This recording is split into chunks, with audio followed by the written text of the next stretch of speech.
telefónico, en definitiva, ¿no? Viajamos por todo el país y por todo el mundo a través de la línea telefónica. ¿Cuándo nos tomaremos un avión para ir a algún lado? Carlos Campolongo, periodista, abogado, psicólogo, docente universitario. Carlos, querido, desde aquí, desde Tandil, Norma, ¿cómo estás? Buen día. Buen día, Norma, a ustedes, al equipo y por supuesto a todos los vecinos que ustedes abarcan. Sí. Gracias a Dios, son muchos. Estamos muy contentos en este regreso a esta nueva emisora, Radio de la Sierra. Muy contentos, muy contentos. Carlos, ¿sabés que recién estuvimos hablando con Alberto Samid? Como digo yo, una cachetada para que hable y 10 para que se calle. Pero, bueno, montó en cólera el hombre y cuando se despidió me dice gracias por arruinarme la mañana. Espero no hacer lo mismo con vos. No hay problema. Pero bueno, ¿cuál fue la causa de la ruina que preguntaron? No, y hablamos de todo, hablamos absolutamente de todo. Hablamos de la carne, no solamente de la carne, hablamos de la situación del país, del dólar, absolutamente de todo, del presidente, de la vicepresidente, y un poco también hablar con vos de esta situación que estamos pasando en el país, que nos tiene tan complicados, ¿no? ¿Cómo ves vos todo esto? Vos que estás en el medio de toda esa locura. Sí, pero tratando de ser lo más analítico posible. Eso es lo que quiero. Por supuesto, de silvanar la agudeza de la crítica, porque yo soy crítico, pero crítico tratando de ser constructivo. Seguro. No puedo ser demasiado optimista porque me estaría engañando conmigo mismo en primer lugar. Y explico por qué. Sí. Primero porque el cuadro general de nuestra comunidad, de nuestra sociedad, yo lo noto más desvertebrado que en el 2001. ¡Epa! Sí, no me cabe la menor duda. Sí. ¿Qué sería la diferencia? Una de las diferencias para que comprenda el público. Ajá. En el 2001 todavía existían ciertas redes que abarcaban a nuestro país. Más allá de que la fragmentación existía, porque sabemos muy bien lo que significó para ciertos sectores de la clase media lo que se denominó el corralito. Y para los sectores más vulnerables, lo que significó una caída muy abrupta en el poder adquisitivo de los salarios, que ya salió después por distintas circunstancias, se fue paulatinamente mejorando, pero bueno, hay que atravesar el Huasco. Sí. Entonces, el primer punto, te repito, creo que estamos en un proceso muy grave de desorganización, incertidumbre, ¿sí? Y yo llamaría deserción de un proyecto, digamos, de conjunto por parte de toda la dirigencia, no solamente en política, todos aquellos que tienen alguna responsabilidad en un ámbito, puede ser la gran empresa, la pequeña y mediana empresa, los impuestos, y ni que hablar, porque yo nunca me ausento de esos temas, la carencia de un proyecto educativo para el siglo XXI, una mejor cobertura de la salud, un mejor funcionamiento del Estado. Se ha prometido mil y una vez la reforma del Estado, y entonces entran en discusiones demasiado esquemáticas. Y mira, la sencilla regla de oro para mí es, primero, que el Estado debe existir. Los militares hablaban de que quitar el Estado es agrandar la nación. Fue todo lo contrario. Perdimos en aquella oportunidad, como en otras veces que se ha tomado mano de estos instrumentos llamados ortodoxos en la economía, han terminado los procesos peor de lo que empezaron. En dictadura, por supuesto, José Alfredo Martínez de Oll, la tablita, la hecatombe, la guerra de Malvinas como tabla de salvación. Esto no implica desconocer el sufrimiento y el valor de quienes combatieron en nuestro territorio, pero bueno, sabemos que fue una improvisación absoluta. Totalmente, sí. Y ahí entramos en acontecimientos nuevos, que era la hiperinflación, un plan de convertibilidad que era necesario, pero no que se extendiese tanto como se extendió. Entonces aparecen los espejitos de colores, parecería que M2 es una consigna que estaba indicando un mejoramiento integral de nuestro país. Y eso no es así. La inflación es un gran problema para todos nosotros, para los que más tienen y para los que menos tienen. Pero, por supuesto, es más vulnerable en los que menos tienen, porque el precio de los alimentos, yo fui antes de ayer al supermercado y me quiero caer de espalda.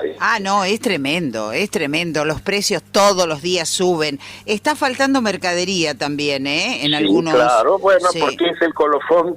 Cuando no hay una política clara y que genera la incertidumbre, surge la especulación normal. Claro. Esto es así de sencillo. La especulación de los grandes y de los chicos. De alguna manera uno podría entender esos comportamientos, pero siempre sin perder de vista que esos comportamientos no ayudan al conjunto, que esos comportamientos son egoístas de parte de aquellos que tienen responsabilidades. Entonces, por eso tanta prevención mía de decir que, mira, a mí me encantaría ser optimista, pero al ritmo que vamos, y con la confusión que vamos, y con las peleas aparentes entre Cristina y Alberto, eso es lo que te iba a decir. ¿Qué pensabas de esa grieta entre ellos, no? Sí, está entre ellos, está en la oposición. A ver, entre ellos, lo voy a decir con todas las letras, Norma, sabés que yo trato de ser lo más sincero, auténtico que puedo. Sí. Me parece muy banal el tomarse la política de esa manera, digamos, como un espectáculo en el que se montan escenas, entonces se montan dos actos en supuesto homenaje al general Belgrano. Que fue absolutamente inconducente todo eso. Uno lo usó para, llamémosle, que le agiten banderitas y le griten presidente. Nefasto. La otra, dando a conocer una serie de cuestiones que algunas son atendibles y hasta discutibles, pero donde no hay un plan para actuar allí. Entonces, por ejemplo, para ser claro con los ejemplos de lo posible, ella habló de una industria en Tierra del Fuego, ¿lo recordás? Sí. Bueno, la verdad que eso es mitad de la historia. No era una fábrica la de Tierra del Fuego, no lo era en términos tradicionales, era una ensambladora de artículos importados que se ensamblaban en electrónicos en Tierra del Fuego, con extensiones arancelarias.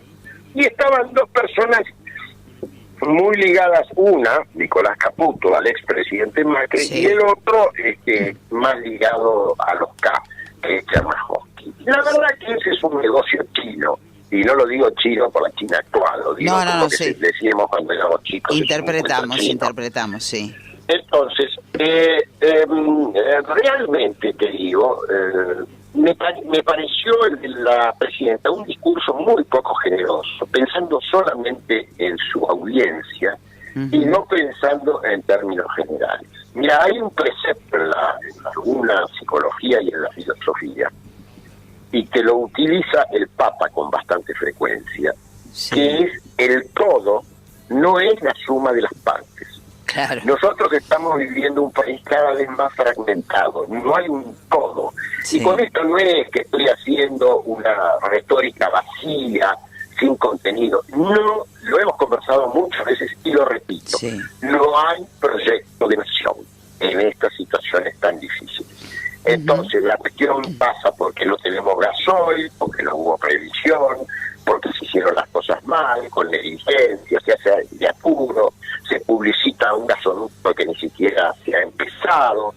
En fin, todas estas cosas son muy dañinas para el conjunto, Norma, son muy dañinas para poder tener una cohesión social, ¿me entendés? Entonces todo está fragmentado así, y empieza la lucha propia de la jungla, que es sálvese quien pueda.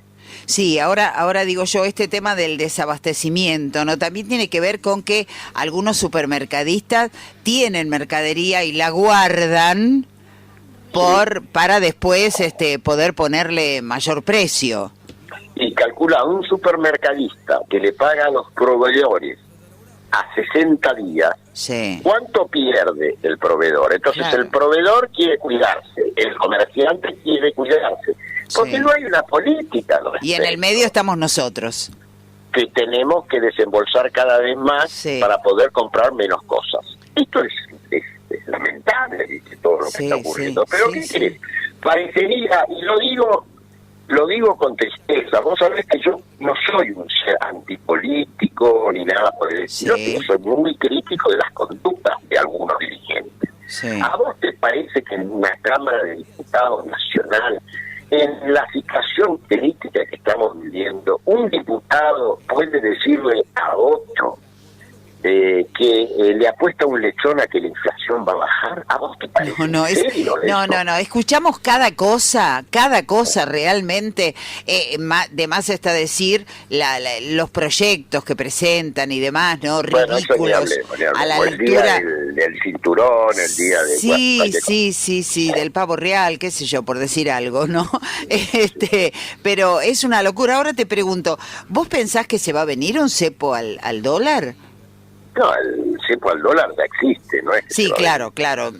Me refiero a que, bueno, hubo años en los que Cristina era presidente, que todos los que cobraban alguna pensión o alguna jubilación del exterior, se les pagaba, ya no se le daban más los dólares, se especificaba al precio del dólar oficial, ¿no? No del dólar blue, que algunos cobran, guardan esos dólares y después van y los venden al blue.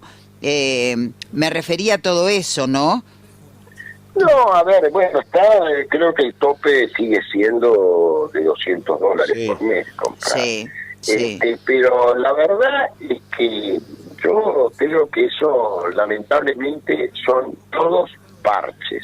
No hay un plan integral como para decir, bueno, me fijo de tal fecha a tal fecha para lograr esta meta, este objetivo. Convoco, converso con los distintos actores, establezco pautas.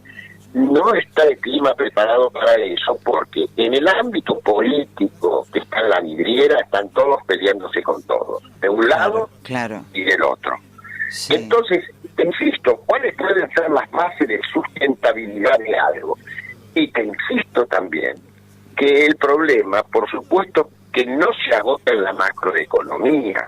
Esto es una disyuntiva muy grande que existe entre los que tenemos una concepción que sería para debatir sobre la relación entre el mercado y la política entendida en sentido amplio, no los dirigentes partidarios, sino la política entendida como lo social. Ajá. Obviamente en el otro extremo creen algunos que la solución mágica va a venir cuando se libere todo, y ya lo hemos atravesado. No son nuevas estas ideas. Yo cité a José Alfredo Martínez de Oz, pero puedo citarte cómo termina el plan de convertibilidad también, con endeudamiento y aparte con inflación, eso que tanto se logró en el primer tramo, después que se fue perdiendo. Entonces hay cada vez más comportamientos propio de la incertidumbre y de la falta de rumbo.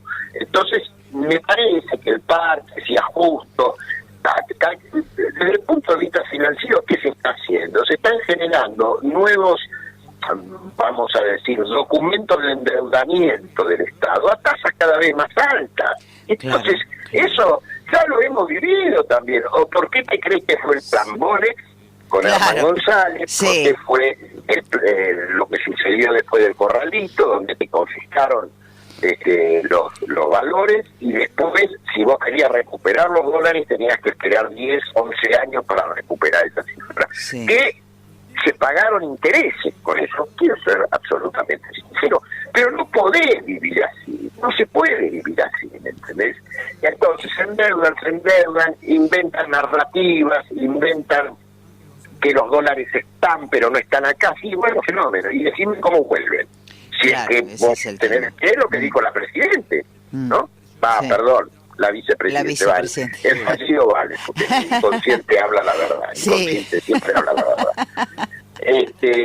Entonces, la verdad que es engaño pichanga todo esto, y da, hasta se están extralimitando, yo diría, en los grados de mentira y de cinismo con el cual nos tratan. Lo que yo te decía de Tierra del Fuego es un ejemplo, puedo citarte un montón de otros ejemplos. Seguro. Y a esto, bueno, sumarle todo lo que hay con las cuestiones en el sur, el robo de la pesca, esta falta de energía que hablábamos, la falta de gasoil, los camiones parados, que no pueden llegar a destino para cargar o descargar la mercadería. Ahora te pregunto, Carlos, ¿qué opinas de los planes sociales? Porque esta pelea por la ayuda social, que le han sacado 180.000 planes a los grupos piqueteros y se los van a dar a los intendentes del Gran Buenos Aires, está creando un clima que nos va a llevar a que un día más, como todos los días, la ciudad esté totalmente cerrada por las manifestaciones. Mi principio es que al más necesitado algún tipo de ayuda hay que darle, por supuesto. ¿Sí? Segundo, que habría que actuar de manera tal que ya 1, 2 y hasta 3 generaciones no tengan la cultura del trabajo. Totalmente, lo digo siempre, no existe la cultura del trabajo. ¿Y sabés en qué también uno lo ve muy seguido? En la cantidad de jóvenes o no tan jóvenes que salen a robar y a matar también, ¿no? La falta de seguridad, de educación. Bueno, nadie quiere estigmatizar a nada, pero la pobreza genera un clima propicio para lo delictivo. No todos son delincuentes. No, claro. No todos, la mayoría son gente de bien. Ahora, esto, yo cito el ejemplo siempre durante el gobierno del expresidente norteamericano Bill Clinton. Existía en Nueva York una inseguridad total. Yo no estoy diciendo que esto solucionó el problema, pero la generación de empleo tuvo un correlativo con la baja de la tasa de delito en Nueva York, por ejemplo. Después vino Giuliani, que vendría a ser el intendente de Nueva York, y bueno, y él instrumentó de la tolerancia cero, bueno, algunas cosas que a veces son exageraciones. Pero la verdad es que lo que vos estás diciendo es así, pero me gustaría 2 elementos más adelante a eso. Dime. Dejando de lado la necesidad de planes serios, que asistan, etcétera, estamos viendo concretamente una nueva aparición de una, entre comillas, dirigencia social que se están transformando en burócratas. Ellos viven de eso, viven. No digo que todos los que van ahí lo sean igual que ellos, pero ellos tienen una responsabilidad y han creado esa cultura donde parecería que eso es natural. Y entonces ahora, Cristina Fernández de Kirchner, que con Kicillof, por ejemplo, hizo una pésima gestión, no habló en su discurso de cómo se negoció con el Club de París, que nos costó casi el doble. ¿Me entendés? Entonces son todas cuestiones que, ¿qué querés que te diga? Es un chanterío las cosas que están haciendo. Lo mismo está ocurriendo con la oposición. La oposición que, claro, tiene otro rol, no eso lo justifico. Entonces, ¿qué te dicen en cada entrevista? Y yo los veo casi todas las noches a los que vienen. Estamos elaborando un plan, es la primera vez en la historia argentina que se está elaborando un plan de gobierno que a 1 año y medio de las elecciones. Ahora, ninguno te menciona otra cosa que no sea el foco puesto en la macroeconomía. Nada más. Eso es eludir el debate de fondo. Y bueno, evidentemente, te insisto, para eso existen las personas que tienen que estudiar y especializarse en ver cómo resuelven cualitativamente todos estos problemas que estamos, sobre los cuales estamos hablando, ¿no? El trabajo, Claro. Yo te diría las actitudes frente a la vida, a la dignidad que te da el trabajo, a la necesidad del trabajo. Pero bueno, en esto entonces también hay otro vacío, porque, digamos, los gobernantes no establecen, por ejemplo, urgentemente, situaciones de creación productiva en serio, no de avisos oficiales puestos como pauta en los canales. Claro, bueno, ¿cuántos hablan? ¿Cuántos hablan a favor del gobierno por la cantidad de dinero que reciben por la pauta oficial, ¿no? Sí, no importa los errores que cometan, importa la plata que me ingresa. Es más, hay alguien que trabaja en un programa de televisión, que por supuesto no voy a nombrar porque no tengo espalda para bancarme un juicio, que cobra del Estado por un programa, iba a decir una mala palabra, iba a decir pedorro, pero no corresponde en una dama, 7 u 8 millones de pesos mensuales. Sí, además inventan portales, inventan todo eso, lo sabemos. ¿Para qué? Si a ver, se les cae el velo, a esos tipos se les cae el velo cada vez más, pero tal cual. Esto es lamentable, porque estaba hablando de una falencia, de una vulnerabilidad de un proyecto de país. Ya sé que estamos en la época de la globalización ahora. Si viene uno de estos ortodoxos en economía y te dice, lo primero que debe hacer el argentino es sacarse de la cabeza la idea de la sustitución de importaciones. Viejo tema desde la década del 50, del proceso, de la última fase del proceso de industrialización, digamos, ¿no es cierto? Y el problema es que no se elige realmente cuáles pueden ser los nichos competitivos de la Argentina. Y yo acá recuerdo lo que decía el general Perón, porque me parece que es además una verdad absoluta. Decide, cuando asume su primer gobierno, dice, en nuestro país, ni los alfileres que usan nuestras modistas se fabrican acá. Entonces, ¿qué vamos a hacer? ¿Proveedores de materia prima? Sin valor agregado, sin un equilibrio entre lo que significa la producción. Ya sé que no estamos en la etapa ya de la producción de la primera fase de la revolución industrial, que existen otros mecanismos, el e-commerce, en fin, todas estas cuestiones. Pero bueno, ¿dónde se está discutiendo? Entonces, escuchá, yo no voy a ser tan dura con vos, pero escuchá cada paparruchada, ¿viste? En los discursos, que a mí, te digo la verdad, como hombre, que te insisto, yo pertenezco a una generación que con sus aciertos y sus errores pensó la política, no creyó que la vía de las armas era, y sobre todo ya cuando volviera la democracia, no era el método de lograr una sociedad más justa.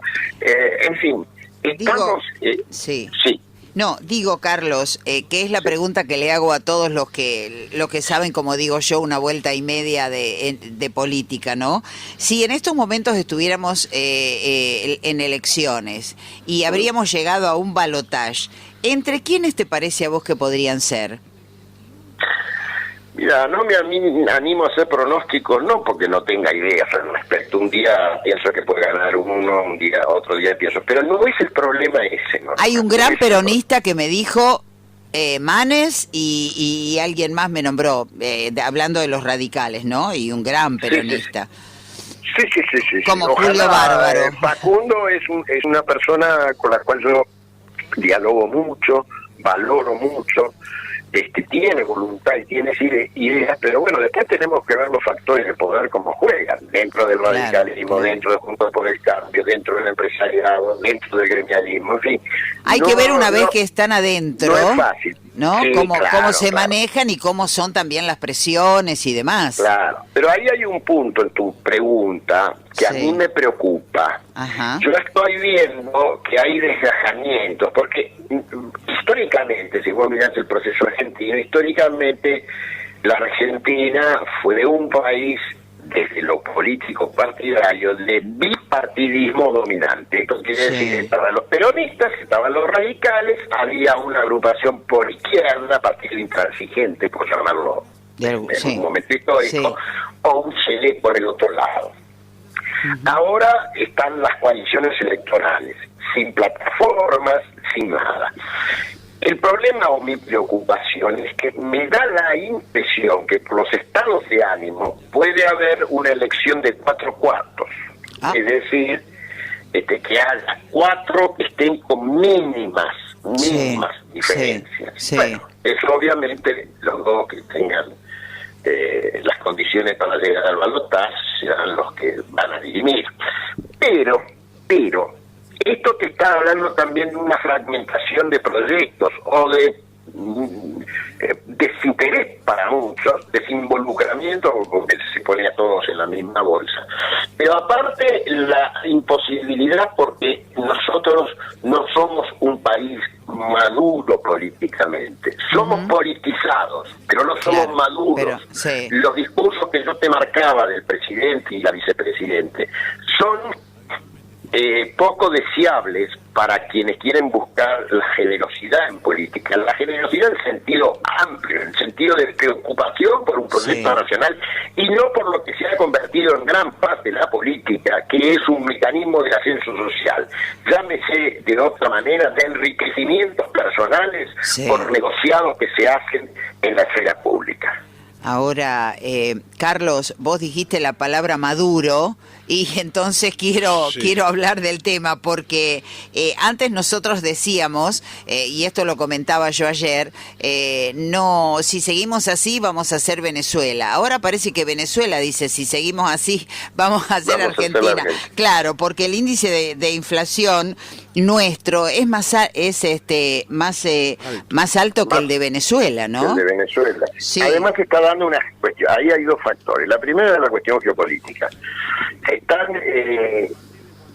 produciendo realineamientos de los Estados Unidos de América con respecto a Irán, con respecto a China, por supuesto, por la confrontación y la competencia. Bueno, es un cuadro altamente complejo, el internacional. Ahora, vos también señalabas algo que contenía ya una visión más interna. Y yo recordaba que cuando asumió el doctor Alfonsín, al poco tiempo que llamó una convocatoria, él clavó ahí el concepto de el riesgo que significaba para nuestro país la libanización, que es un fenómeno muy parecido a lo que estamos viviendo nosotros. Obviamente acá no hay enfrentamientos armados, pero sí hay organismos, digamos, no hay enfrentamientos armados, pero hay grupos, de articulación y ensamble mafioso que ya dominan la política, dominan territorios, digo caso Santa Fe, digo caso Corrientes, por nombrar solamente algunos, podemos nombrar del norte, todo esto todavía agrega más complejidad dentro del fenómeno interno nuestro, y la libanización, para que se entienda, que fue un proceso que se vivió hace décadas en el Líbano, que es la fragmentación de un país en donde prácticamente tenés en cuestionamiento el territorio que se fragmenta, caso mapuches o falsos mapuches, caso robo de la pesca, como señalaba antes. Entonces tenés eso. Después tenés una desorganización total. Y la desorganización implica una ausencia de autoridad creíble. Entonces, con todos estos temas, no lo van a solucionar ni el lenguaje inclusivo, ni los todes, ni las todas. ¡Ay, qué ridículo eso! Dios mío, no saben. Todo eso porque no tiene nada que ver. Eso distrae, pero no, por favor. Lo ha mostrado el censo, que son minorías, que Sí. yo respeto las elecciones sexuales de cada uno y demás, Sí, no me sí, meto, sí. me parece un tema que quieren cambiar la cultura con eso, pero no entienden nada de lo que son Pero los no saben procesos. hilar una frase, no saben hablar con las palabras justas y quieren cambiar una letra. Por favor, la verdad que es una locura. Me tengo que ir al corte, seguiría hablando un montón. Sabés que me encanta, Carlos, hablar con vos. Sos absolutamente claro y más allá de tu ideología política no te casás con nadie, ¿no? Es que y la verdad que no me caso con nadie, y si se trata del peronismo reconozco los errores que eso es lo que yo pido. ¿Por qué no pero reconocen? el primero que lo hizo fue el propio Perón cuando volvió y se abrazó con Balbín. Claro, Digo, claro, sí. digo, ahí está la pauta de lo que es la convivencia. Después, lamentablemente, el general se murió. Bueno, tuvimos muchos problemas, el pacto social se rompió porque no había, pero justamente porque no había confianza política.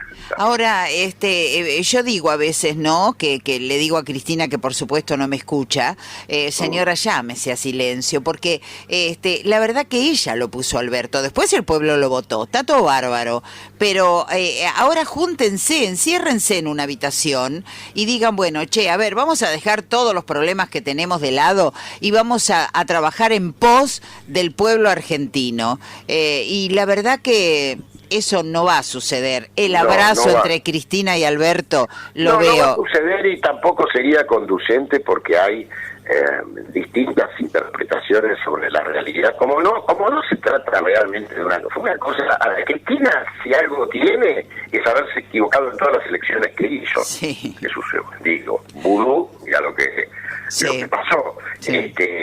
Después, los otros muchachitos que decía, muchachitas, que son pésimos funcionarios, ahí ella, claro, lo que pasa es que ella es astuta, pero lo que está tratando es, primero, de salvar las ropas de lo que tiene que ver con dos procesos judiciales. Claro. Y tercero, que ella todavía piensa que la historia la va a reivindicar. Por eso ella citó en un juicio oral, si vos recordás, una frase que en la década del 50, antes de la revolución cubana de Fidel Castro, cuando lo detienen por un ataque al cuartel de la Moncloa en Santiago, en la capital, en La Habana, porque se queda atorado, los guerrilleros que iban se quedan atrapados en el ascensor, a juicio, y termina ese alegato con: jueces, ustedes me condenenme, la historia me absolverá. Eso lo sacó, lo robó de tal cual, lo recuerdo, bueno,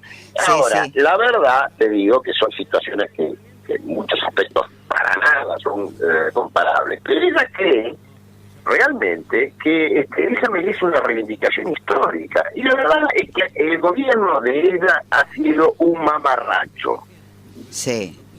Para ser claros. Y podríamos seguir hablando horas sobre esto y por qué lo digo. Ella, por ejemplo, en el discurso el otro día se quejó del contrabando, digamos, o de la subfacturación o sobrefacturación.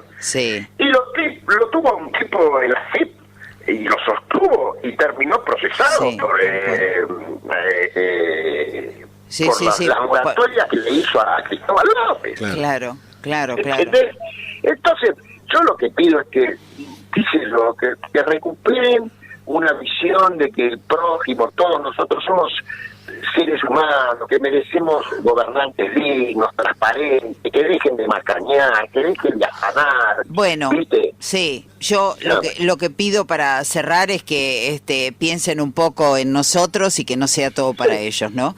Así que bueno, Carlos, me encantó hablar contigo, hacía mucho que no hablábamos, tu claridad me encanta. Te mandamos un abrazo tandilense y bueno, y nos veremos pronto, ¿sí? Sí, muchísimas gracias, y lindo el nombre de la radio, me gusta. Claro. Sí, Radio de la Sierra. Por supuesto. Gracias, Carlos, abrazo. Un abrazo. Gracias, chau. Así pasaba Carlos Campolongo, periodista, abogado, psicólogo y docente universitario, hablando con nosotros.